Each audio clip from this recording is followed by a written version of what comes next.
Hai, nama saya M. Fikri Mufli dengan NIM 20050131999 dan inilah hasil analisis strategi manajemen saya pada PT Nestle. Nama Nestle diambil dari seorang ahli farmasi yang berhasil menciptakan produk makanan berbasis susu khusus bayi yang kesulitan mengkonsumsi ASI, yaitu Henry Nestle. Dia berhasil menciptakan makanan penambang bagi bayi yang tidak mencapai cukup ASI yang dinamakan produknya Variant Lactate Nestle, dan itu berhasil menyelamatkan banyak jiwa bayi pada saat itu, dan Nestle pun mendapat kepercayaan masyarakat. Henry Nestle kemudian memanfaatkan nama keluarganya menjadi logo perusahaannya, yang mana dalam alek Jerman Swiss, Nestle berarti sarang burung kecil atau Little Nest. Logo itu menjadi lambang rasa aman, kasih sayang, kekeluargaan, dan tradisi. Adapun produk-produk yang telah dikeluarkan oleh Nestle seperti susu Denkau, susu Milo, Bear Brand, Nescafe, dan Coco Crunch yang sering dikonsumsi oleh anak-anak. Dan produk-produk ini sudah dikenal oleh banyak masyarakat dan dikonsumsi oleh masyarakat. Adapun perusahaan-perusahaan yang dapat bersaing dengan perusahaan Nestle, yang itu ada Indofood, Unilever, dan Frisian Flag. Perusahaan-perusahaan ini dapat menyaingi PT Nestle di era sekarang. Pertama yang akan dibahas yaitu peluang dan ancaman PT Nestle. Yang pertama, para pesaingnya. Peluangnya itu PT Nestle Indonesia sebagai salah satu produsen makanan terbesar di Indonesia memiliki misi untuk mewujudkan masyarakat Indonesia yang lebih sehat. Kemudian PT Nestle itu pemimpin pangsa pasar atau posisi nomor 2 yang kuat di setiap kategorinya.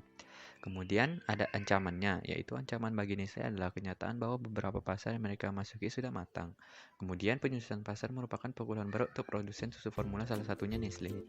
Yang kedua ada distributor dan pemasok. Peluangnya yaitu PT Nestle Indonesia melontarkan investasi sebesar $100 juta atau setara dengan 1,4 triliun untuk peningkatan kapasitas produksi di 3 pabriknya yang ada di Karawang, Jawa Barat, Pasuruan, Jawa Timur, Bandar Lampung. Ancamannya itu besarnya yang dikeluarkan setiap produksi barang di tiap pabriknya yang jumlahnya berskala besar. Kemudian pelanggan, peluangnya itu konsumen Nestle berasal dari semua golongan usia, baik bayi, balita, remaja hingga dewasa karena banyaknya variasi produk yang ditawarkan. Ancamannya itu banyaknya pelanggan yang semakin bijak dalam membeli sehingga mencari produk yang lebih murah dan berkualitas setara dengan produk Nestle.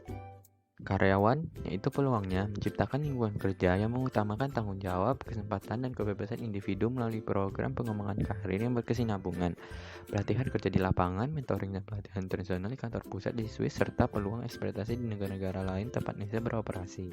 Kemudian dalam masyarakat, PT Nestle sendiri sudah banyak membantu masyarakat, tapi saya mengambil salah satu contohnya, yaitu pada bulan September 2001 lalu, Nestle meresmikan Rumah Pemulihan Material atau RPM di Kelurahan Kebagusan, Jakarta Selatan.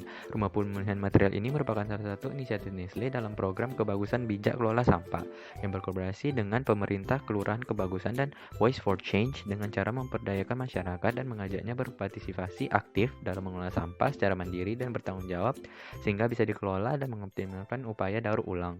Selanjutnya itu produk. Peluangnya itu memberikan produk-produk yang sehat bagi masyarakat dan terjamin kualitasnya. Kemudian PT Nestle Indonesia sudah dikenal dengan baik oleh masyarakat sebagai produk yang memiliki kualitas unggul dan memiliki mata di konsumen sehingga tidak sulit bagi Nestle untuk meluncurkan produk baru di pasaran. Kemudian ancamannya itu, karena moto Nestle adalah menjamin mutu dan kualitas, sehingga bahan baku yang digunakan juga merupakan bahan baku yang berkualitas dan baik, sehingga harganya yang mahal berdampak pada peningkatan harga jual produknya. Dalam kekuatan ekonominya, Nestle mencatat nilai penjualan sebesar $23,4 miliar atau setara dengan 335,6,4 triliun pada kuartal 1 tahun 2022. Kekuatan sosial budaya, demografis, dan lingkungannya. Terbukti bahwa suksesnya program Nestle Healthy Kids yang telah banyak diikuti oleh ribuan sekolah di beberapa puluh kabupaten kota di Indonesia, dan program Nestle Healthy Kids ini dapat diterapkan oleh seluruh sekolah-sekolah di dasar di Indonesia. Di bidang nutrisi sendiri, Nestle sendiri telah melaksanakan berbagai program pendidikan untuk membantu konsumen membuat keputusan yang cerdas dalam pemilihan pola makan dan gaya hidup. Hal ini juga untuk meningkatkan kesadaran atas pentingnya makanan sehat dan aktivitas fisik. Kekuatan teknologi, pengembangan produk Nestle selalu berusaha menciptakan produk yang berkualitas. Mereka menggunakan pendekatan yang disebut dengan 60/40+, dan pendekatan ini menekankan produk yang diproduksi dari teknologi yang canggih harus melalui proses uji rasa dengan minimum 60% konsumen memilih produk tersebut dibandingkan produk yang dikeluarkan oleh pesaing terdekatnya. Kemudian kita masuk ke dalam 5 kekuatan persaingannya. Yang pertama itu pesaing antara perusahaan yang bersaing. Dengan ini, mereka mengembangkan produk yang berkualitas, dan dalam pengembangan produknya yang mana mengaplikasikan Nestle Nutritional Profiling System untuk memastikan bahwa produk-produk Nestle itu memberikan nilai gizi yang baik untuk konsumen. Yang kedua, potensi masuknya pesaing baru. Nestle sendiri sebagai penguasa pasar memiliki turnover aset sebesar 0,99 miliar mengalahkan para pesaingnya, dan sulit sekali terhadap pesaing baru yang masuk ke dalam jika tidak memiliki kemampuan kompetensi akan mengalami kekalahan dari produk Nestle. Yang ketiga, potensi pengembangan produk substitusi. Produk yang ditawarkan Nestle merupakan produk premium yang menjadi pilihan utama dalam setiap keputusan pemilihan konsumen. Nestle sendiri mengambil langkah dengan melakukan afiliasi ke perusahaan yang dianggap sebagai produk pengganti apabila konsumen tidak menginginkan produk Nestle dibeli. Yang keempat, kekuatan posisi tawar pemasok. Nestle melakukan pendekatan dengan menciptakan dan membina hubungan jangka panjang dengan pemasok bahan baku di seluruh dunia.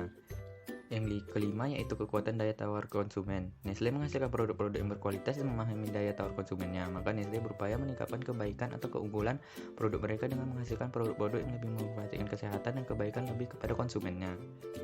Kemudian kita masuk kepada strategi globalnya. Yang pertama yaitu strategi formulasi. Nestle memiliki misi untuk dikenal sebagai pemimpin dalam gizi, kesehatan, dan keawetan dunia, dipercaya oleh pemangku kepentingan dan dijadikan acuan untuk kinerja keuangan dalam industrinya. Yang kedua yaitu strategi implementasi. Nestle berusaha memenuhi harapan konsumen, yang tujuannya untuk memenuhi kebutuhan hari ini tanpa membahayakan kemampuan generasi mendatang untuk memenuhi kebutuhannya, dan melakukannya dengan cara yang menjamin pertumbuhan laba tahun demi tahun dan timbal balik yang tinggi bagi para pemegang saham dan masyarakat pada umumnya dalam jangka panjang. Selanjutnya yaitu analisis internalnya.